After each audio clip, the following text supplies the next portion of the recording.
오늘 우리에게 주신 하나님 말씀은 신약성경 고린도전서 9장 19절에서 23절까지 말씀입니다. 제가 갖고 있는 신약성경 274면에 있습니다.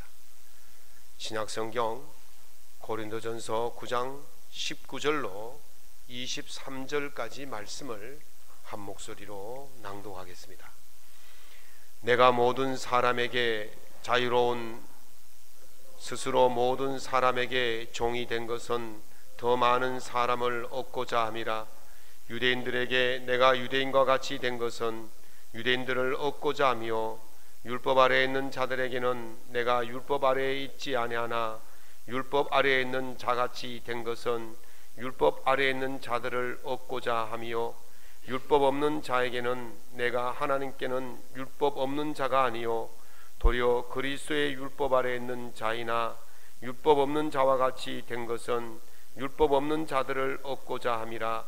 약한 자들에게 내가 약한 자와 같이 된 것은 약한 자들을 얻고자 하며, 내가 여러 사람에게 여러 모습이 된 것은 아무쪼록 몇 사람이라도 구원하고자 함이니, 내가 복음을 위하여 모든 것을 행함은 복음에 참여하고자 함이라. 아멘. 오늘 본문의 말씀을 가지고 날마다 확장하는 신앙이란 제목으로 주의 은혜의 말씀을 함께 나누고자 합니다. 이 말씀이 여러분의 삶과 가정에 하나님의 은혜로 나타나시기를 예수님 이름으로 축원합니다. 야구에서 공을 던지는 투수의 역할은 가장 중요합니다. 투수가 공을 던지는 모습을 보면 거의 비슷하게 보이지만 공을 잡는 법에 따라서 공의 속도나 방향이 달라집니다. 우리가 기본적으로 던지는 것을 직구라고 하죠. 직구는 똑바로 들어가는 것을 말합니다. 이걸 이제 그 포심 패스트볼이라고 하는데 가장 기본적으로 던지는 것이죠. 그 다음에 공이 직구로 날아가다가 타자 앞에 와서 툭 떨어집니다. 그러면 타자가 직구로 오는 줄 알고 확 휘둘렀는데 공이 확 떨어지니까 헛스윙을 하게 됩니다. 이걸 이제 커브라고 그래요. 그 다음에 공이 직구로 오다가 타자 앞에서 조금 떨어지는 것을 포크라고 그렇게 말합니다. 오늘 용어 좀 많이 알면 좋은데, 그 다음에 공이 직구로 오다가 이렇게 타자 앞에서 타자 몸쪽으로 확 다가오는 게 있어요. 이걸 슬라이더라 그래요. 그 다음에 또 던지면 공이 오다가 타자 앞에서 밖으로 확 나가는 게 있어요. 투심 패스트볼이라 그래요.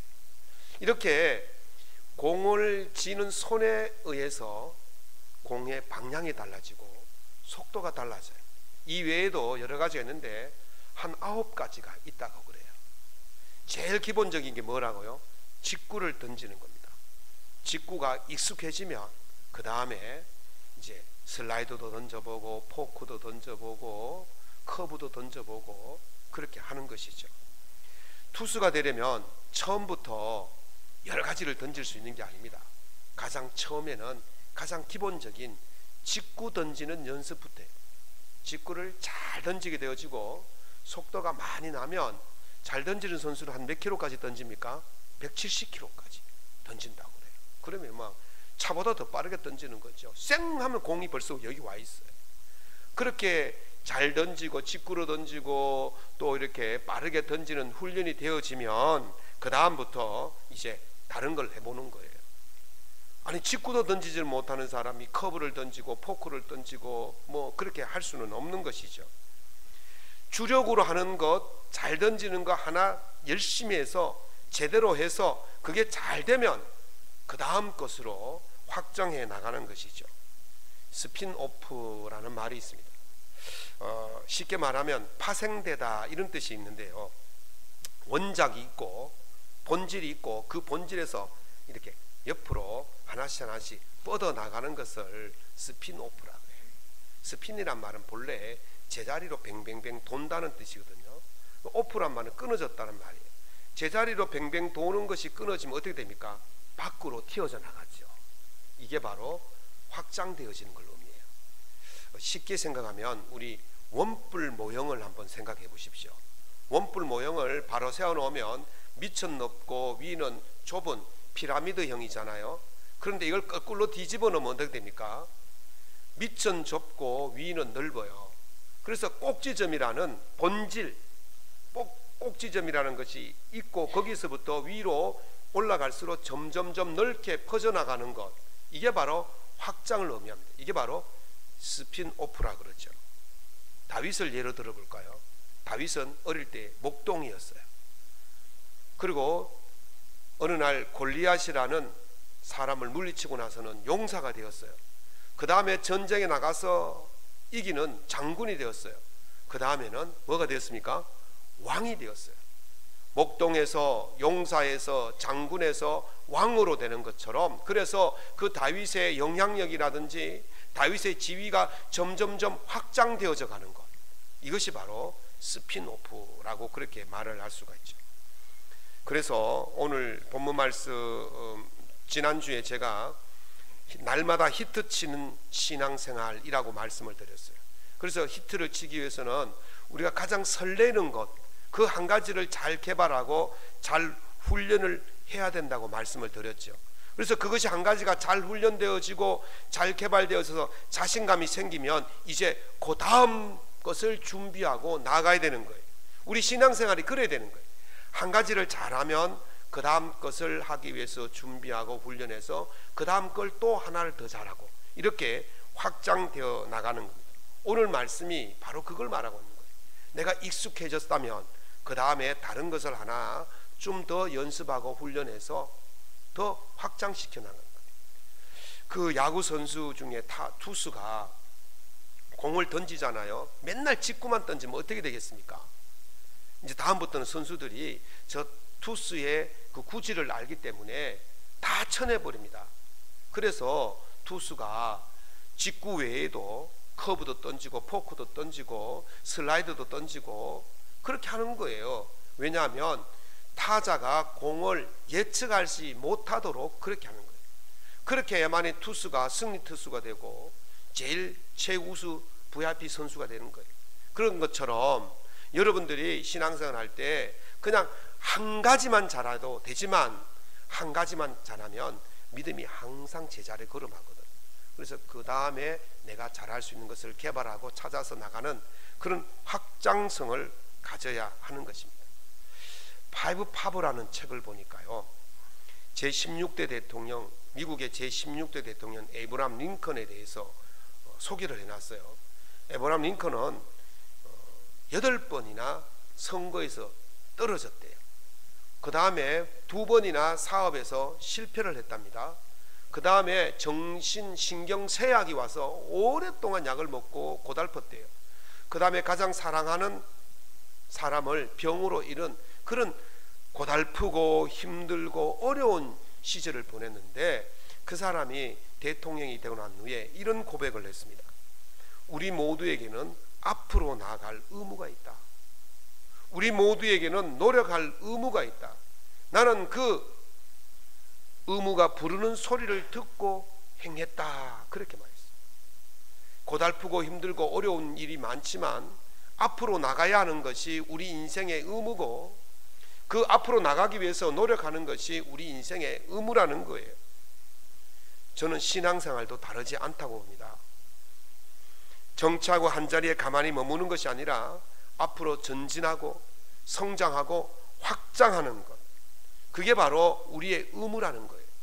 예수님께서 제자들에게 이렇게 말씀하셨죠. 너희는 가서 모든 족속으로 제자를 삼아. 너희는 가서 모든 족속이에요. 너희는 나가서 전진해서 그리고 모든 족속으로 확장해 나가라는 것이 예수님께서 우리에게 주신 의무인 거예요. 사도행전 1장 8절에서 오직 성령이 너희에게 임하시면 너희가 권능을 받고 예루살렘과 유대와 사마리아와 땅끝까지 이르러 내 증인이 되라 말씀하셨어요. 나가서 확장하는 것, 그게 바로 예수님께서 우리에게 주신 의무라는 겁니다. 믿음의 성장도 마찬가지입니다.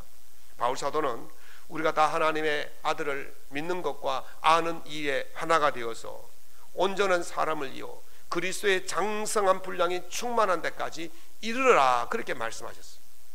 우리의 목표는 그리스도의 장성한 분량, 그리스도의 완전성까지 이르는 것이 우리의 믿음의 목표가 되어야 되는 거예요.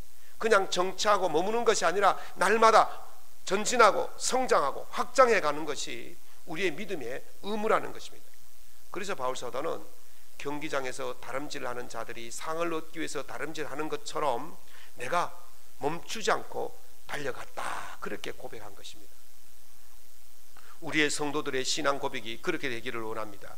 우리에게 주어진 그 믿음의 완전성을 위해서 날마다 전진하고 성장하고 확장하는 그런 모습으로 살아갈 수 있기를 예수님 이름으로 축원합니다.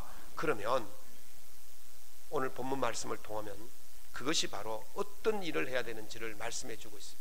첫 번째는요, 본질을 견고히 붙들어야 됩니다.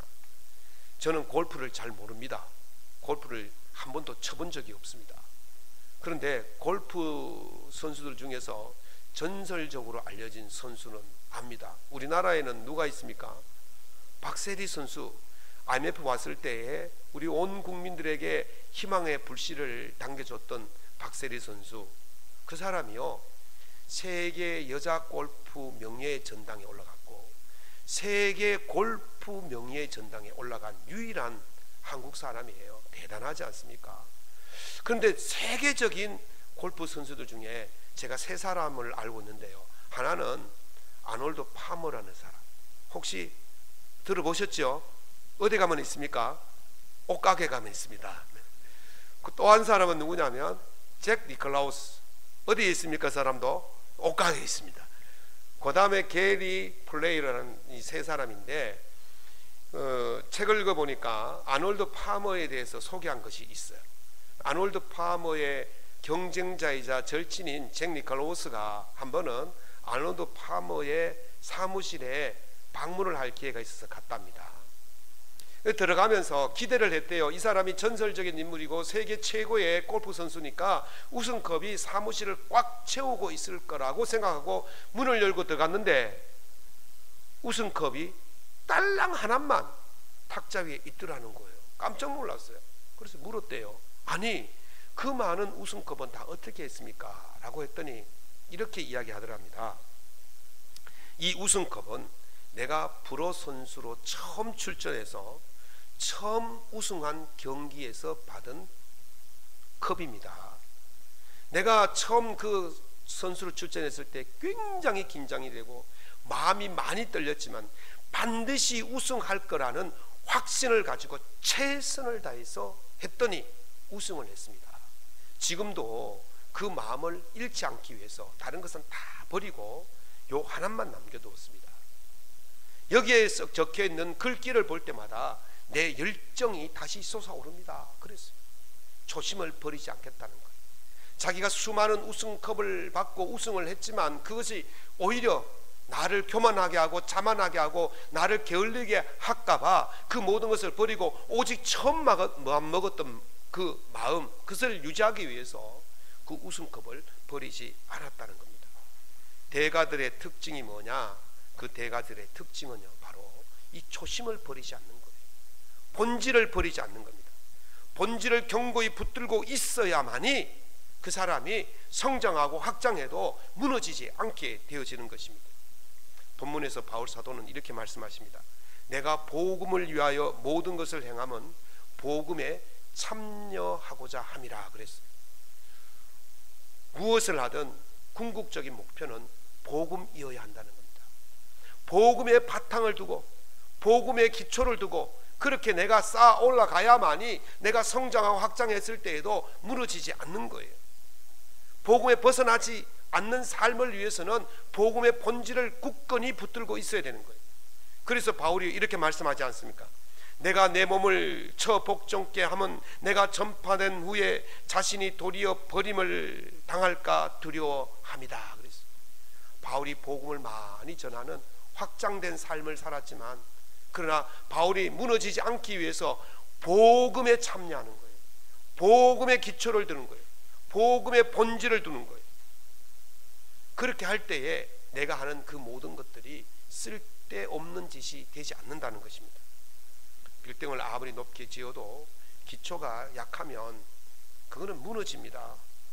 여러분의 신앙의 성장이 확장되어지고 여러분의 신앙이 전진하기를 원한다면 먼저 복음의 기초를 단단히 쌓아야 됩니다. 복음에 대한 확신이 없고 복음에 대한 믿음이 없으면 구원에 대한 믿음도 없는 거예요. 그래서 여러분들이 그런 복음의 확신이 없이, 그 기초가 없이 무슨 일을 해도 그거는 잘 될 수가 없고 무너질 수밖에 없는 것입니다. 믿음이 없이 직분을 아무리 가져도 오래가지 못하는 것입니다. 복음은 예수님의 말씀인 줄로 믿습니다. 복음은 예수님께서 우리 대신 십자가를 지시고 우리 대신 희생을 하신 그 사랑인 줄로 믿습니다. 그것이 믿어질 때에 여러분의 무엇을 해도 어긋나지 않게 되어지고 단단하게 서서 갈 수가 있게 되지는 겁니다. 공자는 70의 나이를 종심이라 그랬어요. 쫓을 종자에 마음 심자인데 마음이 가는 대로 했다는 거예요. 여러분, 마음이 가는 대로 하면 어떻게 되겠습니까? 우리 그 사사기에 보면 그때는 왕이 없었으므로 사람들이 자기 소견에 좋은 대로 하였더라 그랬어요. 자기 소견에 좋은 대로 하면 어디로 가겠어요? 사고 치는 거예요. 왕이 법을 안 정해주니까 지멋대로 하니까 하나님을 떠나서 우상을 섬기고 그렇게 하는 거예요. 그게 바로 마음대로 하는 거예요. 그런데 공자는 마음대로 해도 법도를 어긋남이 없었다 그랬어요. 무슨 말입니까? 도통했다는 거예요. 도통했다는 거. 그 사람이, 바울은 오늘 이렇게 말합니다. 자유자처럼 살기도 하고 종처럼 살기도 하고 유대인처럼 살기도 하고 유대인이 아닌 것처럼 살기도 하고 율법이 있는 자처럼 살기도 하고 율법이 없는 자처럼 살기도 하고 그리스도가 있는 자처럼 살기도 하고 그리스도가 없는 자처럼 살기도 했다. 내가 오늘 다양한 모습으로 살았다. 그렇게 말합니다. 이렇게 여러 가지 모습으로 살았다고 그래요. 그럼에도 불구하고 바울은 복음의 선을 넘지 않았습니다. 왜 그렇습니까? 복음을 단단히 붙들고 있기 때문에, 예수 그리스도에 대한 믿음을 확실하게 가지고 있었기 때문인 것입니다. 복음에 확실한 기초를 두고 사는 사람은 무슨 일을 해도 그 복음의 선을 넘지 않는 거예요. 복음을 선을 넘지 않으니까 그 사람이 온전한 길로 갈 수가 있는 것입니다. 다윗이 시편 57편 6절에서 이렇게 말합니다. 하나님이여 내 마음이 확정되고 확정되었사오니. 어디에 확정되었어요? 하나님께 내 마음을 확정시켰다는 거예요. 여러분이 복음에 여러분의 마음을 확정하게 되어지면 무엇을 하든 무엇을 되려고 하든 무엇을 했든 여러분들은 결코 무너지지 않고 복음의 선을 넘지 않게 될 줄로 믿습니다. 그러므로 오직 여러분들의 마음을 복음에 두십시오. 복음이 바로 본질이고 그 본질에 여러분의 마음을 두시고 붙들고 갈 때 여러분들이 흔들리지 않게 되어지는 것입니다. 복음의 본질에 여러분의 마음을 두셔서 여러분의 마음이 든든하고 흔들리지 않는 그런 승리하는 믿음이 될 수 있기를 예수님 이름으로 축원합니다. 복음의 본질에 여러분의 마음을 확정하셨다면 이제 여러분들은 무엇을 해야 되느냐 하면 해보지 않은 것을 해봐야 돼요. 요즘 결혼한 30, 40대의 남자 모습을 요즘 남편 없던 아빠라고 정의를 합니다. 저희 때만 해도 가부장적인 것이 조금 남아있어서 모든 것이 가정 살림살이는 아내가 다 하는 걸로, 아이들 교육이나 아이들 건사하는 거나 돌봄이나 양육은 다 아내가 하는 걸로, 남편은 그저 밖에 나가서 열심히 돈 벌어 오면 되는 걸로, 그래서 집에 와서 세탁기 한번 안 돌리던 그런 삶을 우리가 살았지 않습니까? 밀대로 청소 한번 하지 않는 그런 삶을 살았지 않습니까? 그런데 요즘은요 그렇지 않다는 거예요. 요즘 남편은 어떠냐? 우리 때만 해도 그 아내가 직장 생활을 하면 워킹맘이라고 그러잖아요. 그러면 아내가 밖에 나가서 돈도 벌어야 되고 집에 와서 뭐도 해야 돼요? 살림도 해야 되잖아, 그죠? 예. 아내로서 역할, 엄마로서 역할, 또 친정에 가서는 딸로서 역할, 또 시댁에 가서는 며느리로서 역할, 멀티플레이어예요. 다 해야 돼. 그것도 뭐 대충 하는 게 아니고 완전히 완벽하게 최고로 해야 돼요. 그래서 그런 엄마를 뭐라 그래요? 슈퍼맘이라 그러잖아요. 슈퍼맘을 요구하던 시대가 있었어요. 그런데 지금은 어떻습니까? 지금은요, 남편에게 그걸 요구하는 거예요. 30, 40대 남편들 잘 들으십시오. 현대 사회가 어떻게 흘러가는지. 요즘은 남편들이 집에 오면 남편의 역할, 또 아빠의 역할, 또 아들의 역할, 사위의 역할을 잘해야 되는 거예요. 전에는 그냥 밖에 나가서 돈만 벌어오면 되지만 지금은요, 슈퍼데디가 되어야 되는 거예요. 이게 요즘 남편의 모습이라는 거예요. 없던 아빠는 뭐냐? 없던 아빠는 맨날 저녁 늦게 들어오고 아침 일찍 출근해버리니까 아이들이 아빠 얼굴을 몰라요. 아빠는 존재하는데 아빠가 누군지를 몰라요. 그렇게 산다니까요. 어쩌다 한번 보면 오랜만입니다. 그렇게 아버지에게 오랜만이래. 우리 집에도 하나 있어요. 아빠 오랜만이네요. 그러는 거예요. 그런데 그러면 안 된다는 거예요. 이제 없던 아빠에서 어떤 아빠로? 있던 아빠로 바뀌어야 되는 거예요. 아이의 양육에 돌봄에 책임을 져야 된다는 거예요. 아이 유치원 갈 때 데려다 주기도 하고, 아이가 유치원 돌아올 때 받아주기도 하고, 아이가 아플 때 병원에 데려가기도 하고, 아이 학교도 가보기도 하고, 그렇게 아이와 많은 시간을 가지는 그런 아빠가 되어야 된다는 거예요. 없던 아빠에서 있던 아빠가 되는 시대가 지금 시대라는 거예요. 그래서 지금 아빠는 어떤 아빠가 되어야 되냐? 슈퍼데디가 되어야 돼요. 슈퍼맨이 되어야 되는 거예요. 그래야만이 가정도 살고 아이도 살고 아내도 살고 자신도 산다는 거예요. 신앙생활도 마찬가지입니다. 이제 해보지 않은 역할, 해보지 않은 범위에 도전해야 될 시기가 왔는 거예요. 바울사도가 이렇게 말씀하십니다. 내가 모든 사람에게서 자유로우나 스스로 모든 사람에게 종이 된 것은 더 많은 사람을 얻고자 함이라 그랬어요. 바울이요, 가말리엘 문화에서 공부를 했어요. 요즘 말하면 서울대학교 출신입니다. 베냐민 지파예요. 왕족이었어요. 그 다음에 바리새인 중에 바리새인이었어요. 그러니까 최고의 어떤 요즘 말하면 국회의원이었어요. 그 다음에 로마 시민이었어요. 그러니까 이 사람이 부족한 게 없는 사람이에요. 고달프게 힘들게 어렵게 살아볼 일이 없었던 사람이에요. 종이라는 것 생각도 못했던 사람이에요. 그런데 이 사람이 뭐 한다 그럽니까? 종이 되었다는 거예요. 종이 해보지 않은 영역에 자기가 지금 해본다는 거예요. 왜 그렇습니까? 많은 사람을 얻고자 하기 때문이다. 그렇게 말합니다. 여러분들이 우리가 해보지 않은 일을 함으로써 우리가 더 많은 사람을 얻을 수 있는 것이죠. 그래서 바울사도는 내가 율법 아래 있지 아니하나 율법 아래에 있는 자처럼, 그리스도의 율법 아래 있지만 그리스도의 율법 아래 있지 아니한 자처럼, 약하지 아니하나 약한 자처럼 그렇게 해봤다는 거예요. 안 해본 걸 해봤다는 것입니다. 안 해본 걸 할 때에 우리 주변에 더 많은 사람들이 살아나게 될 줄로 믿습니다. 다니엘 핑크라는 사람이 쓴 새로운 미래가 온다라는 책에 소개된 이야기인데요, 뇌과학자들은 뭐 다 아는 이야기지만 오른손잡이는 어느 뇌가 발달하느냐면 좌뇌가 발달한대요. 왼손잡이는 우뇌가 발달한대요. 그래서 좌뇌하는과 우뇌가 그 역할이 다른데, 지금 시대에 뭐 제도라든지 규칙이라든지 어떤 뭐 이런 것들을 보면 주로 누구를 위해서 만들어졌습니까? 오른손잡이 위주로 다 만들어졌어요.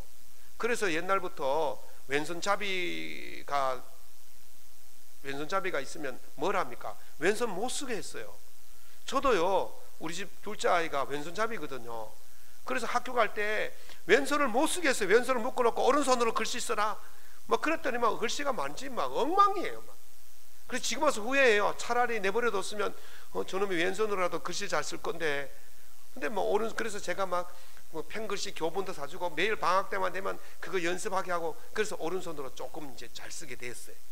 근데 왼손을 가만히 뒀으면 훨씬 더 잘 썼을 건데, 차라리 지금은 보니까 밥도 오른손으로 먹다가 왼손으로 먹다가 양손으로 다 먹고, 글씨도 오른손 왼손 다 쓰고 양쪽 다 해요.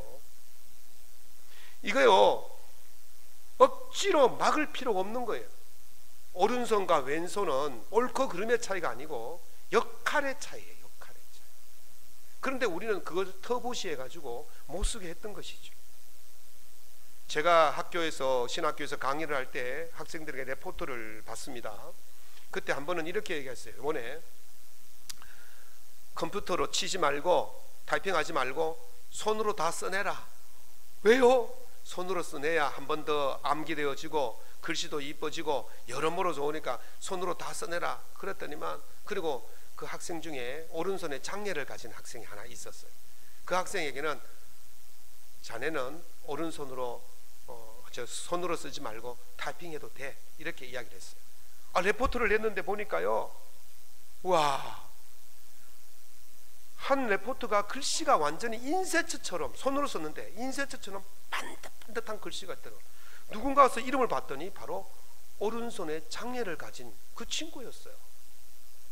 그 사람이 오른손이 처음부터 장애가 있었던 것이 아니고 사고로 장애를 본데 그 다음부터 왼손으로 쓰기 연습을 했다는 거예요. 얼마나 노력했겠어요. 그러니까 글씨가요 반듯반듯해요. 할 수 있어요. 여러분들 청년들 할 수 있어요. 연습하면 돼요. 나는 처음부터 글씨를 못 써, 이게 아니에요. 연습하면 된다니까요. 우뇌로 발달된 사람 자뇌도 발달될 수 있고, 자뇌가 발달된 사람 우뇌도 발달될 수 있는 거예요. 역할의 차이인 거예요. 안 해봐서 못하는 게 아니에요. 안 했기 때문에 못하는 거예요. 우리의 신앙생활도 마찬가지입니다. 안 해본 일을 해보았으면 좋겠습니다. 그러면 지금 내가 가지고 있는 그 영역보다 더 확장되어져 나가는 거예요. 베드로 사도는 너희가 더욱 힘써 너희 믿음의 덕의 절제를, 덕의 지식을, 지식의 절제를, 절제의 인내를, 인내의 경건을, 경건의 형제의 우애를, 형제의 우애의 사랑을 다하라 그랬어요. 여러분들 믿음 가졌잖아요. 예수에 대한 믿음 가졌잖아요. 10번을 해야 답을 하시려나. 예수에 대한 믿음을 가진 줄로 믿습니다.